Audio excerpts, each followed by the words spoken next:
Madame, Monsieur, bonsoir. Merci de nous préférer pour vous informer. Voici le sommaire de cette édition. Patrice Talon et sa colistière ont officiellement lancé leur campagne électorale ce vendredi 26 mars à Cotonou. Nous en parlerons dans ce journal. La tournée du ministre de la Santé a connu son épilogue ce jeudi 25 mars 2021 à Cotonou. Vous suivrez le point fait par Carole Olaye dans cette édition. La Fédération nationale des étudiants du Bénin, FNEB, a fêté ses noces d'argent. La cérémonie officielle s'est déroulée au campus d'Abomey-Calavi. Ce sera tout pour le sommet de cette édition.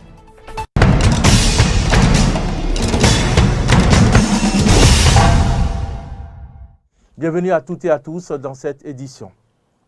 Le duo Patrice Talon, Mariam Tchabi Talata Zimé, désormais en plein dans la campagne électorale.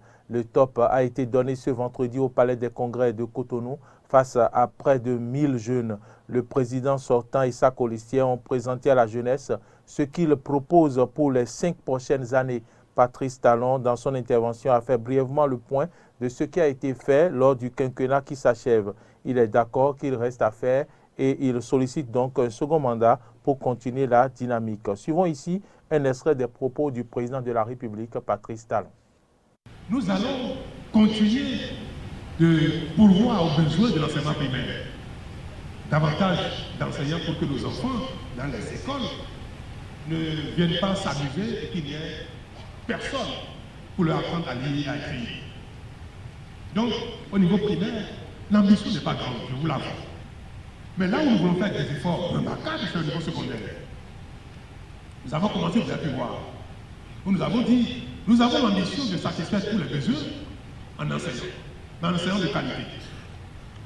Et nous avons commencé par tester le niveau des enseignants avant de les déployer sur le terrain, ce que nous appelions vacataires, et que maintenant on appelle aspirants. Le plus intéressant, le plus gros, et qui a commencé déjà, c'est que nous voulons que la plupart de nos enfants, de nos jeunes, soient formés au métier. Le programme qui va être déroulé sur les 5 prochaines années consistera à créer tout de suite, d'ici 2023, pour la rentrée 2023, septembre 2023 ou janvier, il y aura 30 lycées agricoles, 30 lycées agricoles modernes, équipés.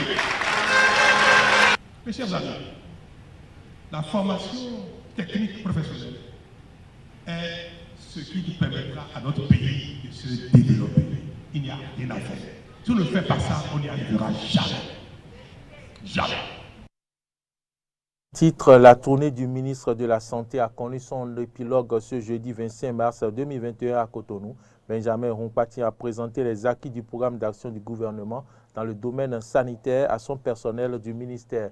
Le point des échanges avec Carole Olaye et Damien Pedro. C'est avec son personnel le plus proche qu'il met un terme à sa tournée de réédition de comptes entamée le 15 mars dernier dans le nord du Bénin. Benjamin Rompati, puisque c'est du ministre de la Santé qu'il s'agit, a présenté pour une première fois en 5 années de gestion les nombreuses réformes du programme d'action du gouvernement mises en œuvre sur toute l'étendue du territoire national. Des actions qui viennent améliorer la qualité des services offerts aux Béninois dans le domaine de la santé et qui augurent d'un avenir meilleur vu les dispositions prises également au plan législatif. La loi a disposé que désormais, chaque agent de santé qui doit donner des soins doit souscrire à une assurance de responsabilité civile. Ça lui permet, en cas de problème, d'avoir cette couverture pour pouvoir, disons, amortir la manière dont ses propres revenus pourraient être impactés lorsqu'il aurait à faire face à des dommages. La disposition qui me paraît très important de partager avec vous, c'est par rapport à l'assurance maladie qui désormais sera obligatoire pour toute personne résidant sur le territoire béninois.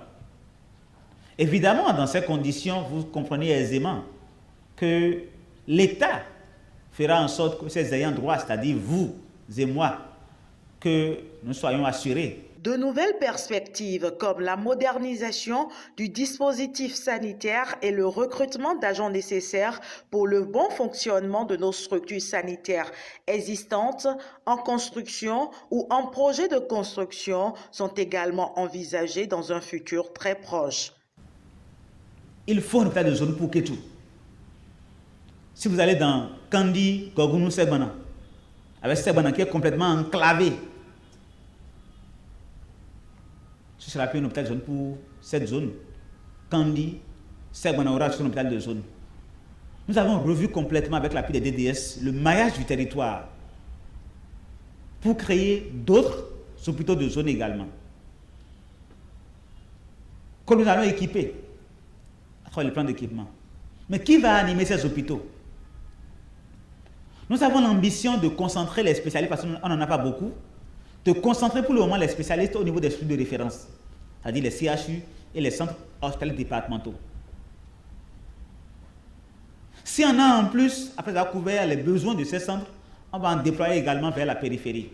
Au cours de cette séance d'échange, le personnel ayant reconnu les nombreux efforts qui ont été fournis a saisi cette opportunité pour formuler des doléances qui entrent dans le cadre de l'amélioration de leurs conditions de vie. L'amphithéâtre Idriss Déby Itno de l'Université d'Abomey-Calavi a servi de cadre aux échanges de la colistière de Patrice Talon ce jeudi 25 mars 2021. Objectif de sa rencontre avec les étudiants, présenter le projet de société du duo Talon-Talata. Reportage Aristide Setti.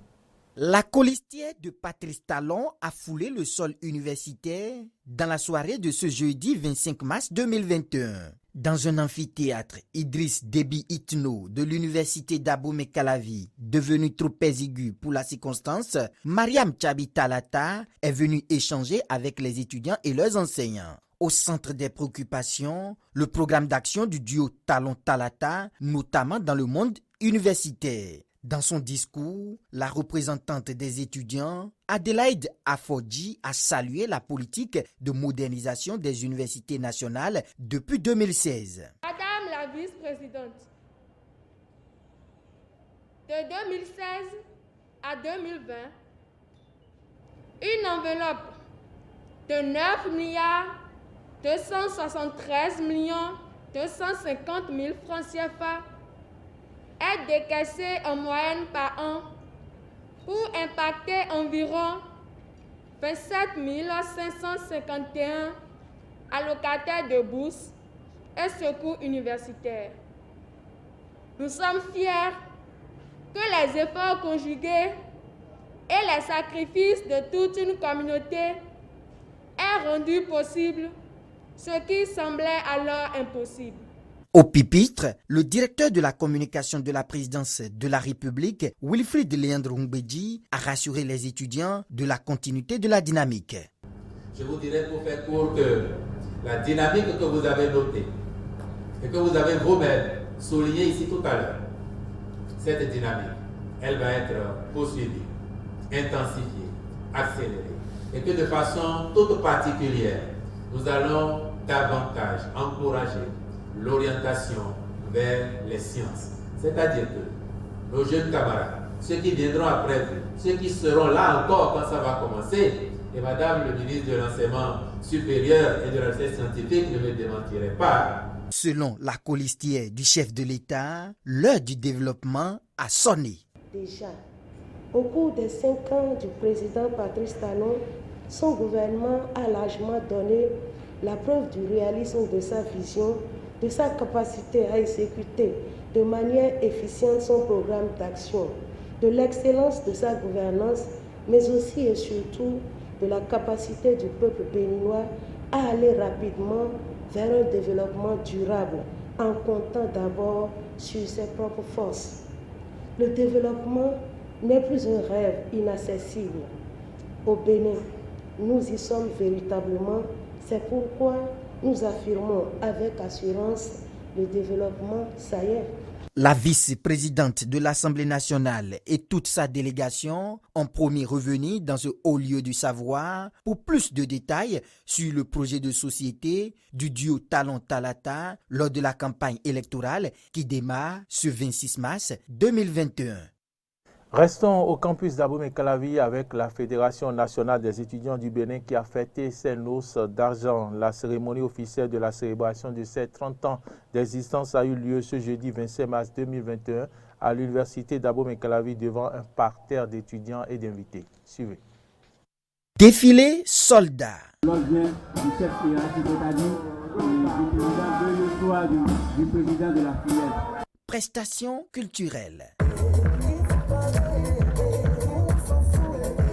Et bien d'autres activités ont marqué la cérémonie officielle des 30 ans de la Fédération nationale des étudiants du Bénin FNEB ce jeudi 25 mars 2021 à l'université d'Abomey-Calavi. Placée sous le thème FNEB 30 ans dans la lutte estudiantine, analyse et perspective, cette cérémonie a réuni les anciens fédérés, les institutions spécialisées, les bureaux d'union d'entités et les étudiants. Sibeline de Souza, présidente du comité d'organisation, se réjouit de la mission accomplie par la FNEB pendant 30 ans. Le vent a soufflé et on peut à présent nous voir majestueux et fiers.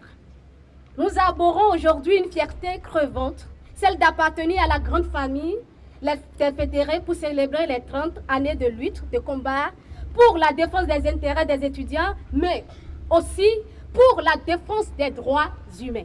Des promesses ont été faites et des engagements ont été pris pour plus de rayonnement de la Fédération nationale des étudiants du Bénin FNEB. Du haut de ce pupitre, je réaffirme au nom de tout président, présidente, directrice et directeur d'IS que les institutions ne seront plus jamais et au grand jamais en arrière dès qu'il s'agira de prendre des décisions, d'inféoder des décisions pourront apporter émancipation, jouissance et noblesse au niveau de la jeunesse estudiantine de l'université d'Abomey-Calavi. Venceslas Edo Akakpo, président de la FNEB, satisfait de l'organisation et de la participation de ses collaborateurs, n'a pas caché ses impressions. Tel que vous-même l'avez constaté, je suis entouré des milliers d'étudiants. C'est une fierté, ça prouve que mon passage à la tête de la fédération, ils ont aimé, c'est pourquoi ils sont là pour me soutenir. Donc je dirais simplement que c'est une joie pour moi, c'est une grâce que le Père Céleste m'a accordée. Plusieurs autres activités sont prévues dans le cadre des 30 ans de cette organisation estudiantine dont la création remonte en 1990.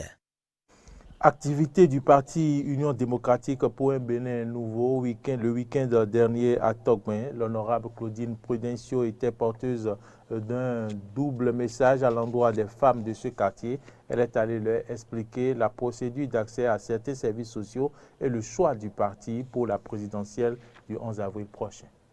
L'honorable Claudine Prudencio et sa délégation ont été accueillis ce dimanche 21 mars 2021 à Togben par un groupe de femmes en liesse. La présidente du parti Union démocratique pour un Bénin nouveau UDBN est allée expliquer aux femmes de cette localité la démarche à suivre pour avoir accès à certains services sociaux. Sur le terrain, nous avons constaté quelques intoxications, c'est-à-dire les gens n'expliquent pas bien aux femmes où aller réellement pour avoir l'assurance maladie et aussi les microcrédits à la FIA. Donc, on a vraiment expliqué ce qu'il faut faire à ces dames. Je crois qu'elles ont compris.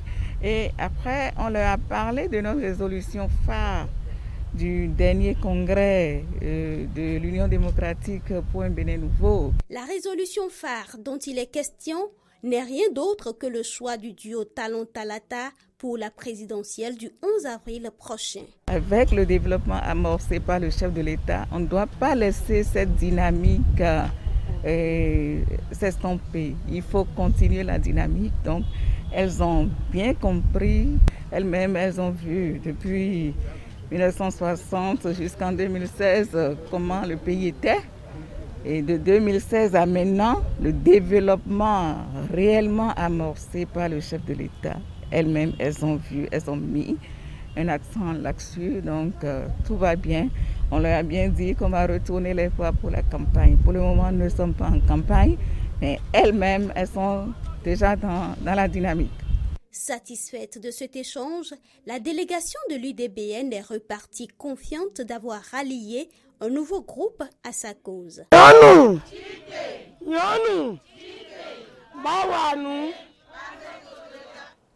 Promouvoir la paix en cette veille d'échéance électorale au Bénin, c'est ce qui a inspiré le président de la Fondation Malek Hossou en invitant les responsables religieux de diverses confessions religieuses à prier pour le maintien de la paix au Bénin. Les détails, c'est avec Carole Olaye et Damien Pedro. Un seul objectif a réuni dans une mosquée les membres de presque toutes les congrégations religieuses du Bénin, le maintien de la paix et de l'unité entre fils et filles du Bénin. Musulmans, catholiques, évangélistes et même adeptes de diverses religions endogènes étaient présents à cette rencontre tenue à la veille du démarrage de la campagne électorale pour la présidentielle du 21 avril prochain. Tour à tour au pupitre, ces hommes de Dieu ont invité à la tolérance et au pardon, gage de la pérennisation de la cohésion sociale en pleine période électorale. Dans ce moment, ce carrefour crucial de la vie de notre nation, nous invitons tout le monde à avoir de la tolérance, à privilégier le dialogue, à accepter l'autre dans un esprit de pardon. C'est à ce prix-là que nos prières exaucées pourront s'incarner et devenir une réalité. La paix n'a pas de prix. Donc, il faut chercher la paix. La paix. Je vous en prie. Lorsqu'on veut vous inciter à la rébellion, rappelez-vous de cette prière ici. Et au nom des ancêtres et au nom de Dieu Tout-Puissant, Allah, la paix régnera sur notre pays. Oh, Maou Segolisa, Maou Kitikata, Maou. Une initiative de la Fondation Malek Hossou qui œuvre pour le bien-être socio-économique des Béninois et qui porte très haut, en cette circonstance particulière, l'étendard de la démocratie béninoise qui semble flétrir. Le pouvoir, c'est Dieu qui donne et il donne à qui il veut. Nous devons respecter celui-là. Obéissez à ceux d'entre vous à qui j'ai donné le pouvoir. Les imams, c'est ça, non? Ces responsables religieux sont désormais plus que conscients des rôles qui leur incombent désormais dans l'exercice de leur mission. Ceux de mettre un accent particulier sur les comportements qui promeuvent la paix en cette période très sensible que traverse le Bénin. Les chasseurs de la commune de Savet s'engagent également pour une présidentielle apaisée. Ils l'ont fait savoir au cours d'une cérémonie d'engagement solennel au domicile de Paulin Akona, un leader de la région Tchabé. Suivez plutôt. Engagement solennel des chasseurs de la commune de Savet pour une présidentielle apaisée. Réunis au domicile de Paulin Kende Akona, ils étaient conduits par le président de la confrérie, Balode Albert Bedon Oloni.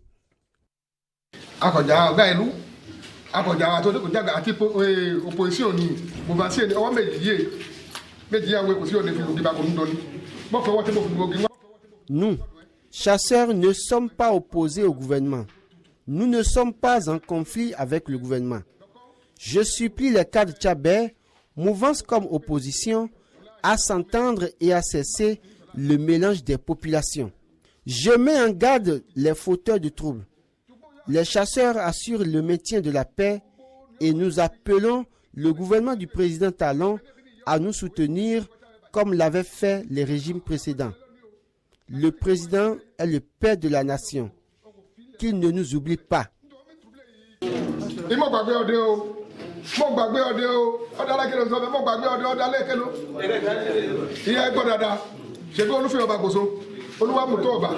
Tour à tour, chacun des chefs chasseurs a prié pour la paix, exhorté à la paix et s'est personnellement engagé pour la paix. Une cérémonie à laquelle a pris part le dignitaire religieux Kwagor Tometi qui a rappelé la nécessité de redorer le blason de la commune de Savet. Paulin Kende Akona, se réjouissant des engagements des uns et des autres, a promis œuvrer pour que suite soit donnée à certaines de leurs doléances.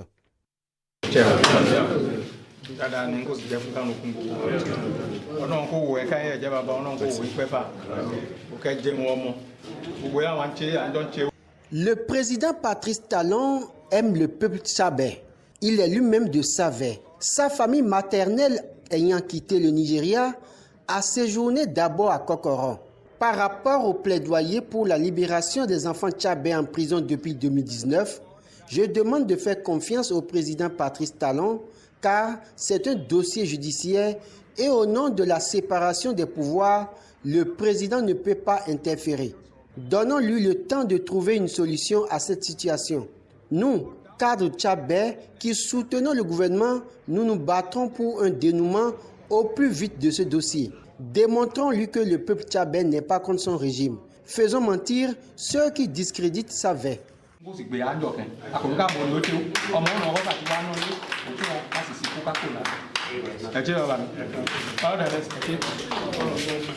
Un engagement solennel qui a été précédé d'une forte pluie qui s'est abattue sur toute la ville de Savè, signe de bénédiction pour cette initiative de paix. Le nouveau président de la Cour suprême du Bénin, le magistrat Victor Dassi Adossou, a prêté serment ce jeudi 25 mars 2021 devant le président de la République. La cérémonie a eu lieu à Seme City en présence des présidents des institutions et du corps diplomatique. Clémence Tonoucoin pour le point.